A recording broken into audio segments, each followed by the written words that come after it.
پاکستان کے مختلف علاقوں میں ان دنوں شدید گرمی پڑ رہی ہے اور اس کی شدت میں مزید اضافے کی پیش گوئی کی گئی ہے۔ شدید گرمی ہمارے جسم پر کیسے اثر انداز ہوتی ہے اور اس سے کیسے بچا جائے؟ ہمارے جسم پر شدید گرمی کے ہونے والے اثرات مندرجہ ذیل ہیں، مثلا سر چکرانا، بے ہوش ہونا، الجھن کا شکار ہونا، متلی آنا، سر میں درد ہونا، شدید پسینہ آنا، تھکاوٹ محسوس کرنا، پٹھوں میں کھچاؤ اور محسوس کرنا۔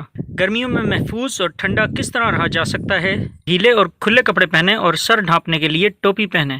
زیادہ سے زیادہ پانی پئیں اور ایسی غذا کھائیں جس میں زیادہ پانی ہو۔ پنکھوں کا اور برف کا استعمال کریں اور ٹھنڈے پانی سے نہائیں تاکہ جسم کا درجہ حرارت کم ہو۔ سائے میں رہیں اور غیر ضروری سفر سے اجتناب کریں اور ورزش کم کریں۔ گرمی انسانی جسم کو کیسے متاثر کرتی ہے؟ زیادہ پانی نہ پینے کی صورت میں کمزوری اور چکر آنے کی علامات۔ زیادہ محنت کرنے کے باعث دل کی دھڑکن تیز ہو جاتی ہے۔ جلد سے حرارت میں کمی ہو جانے کے باعث جلد پر خارش ہو جاتی ہے۔ خون کا بہاؤ بڑھنے سے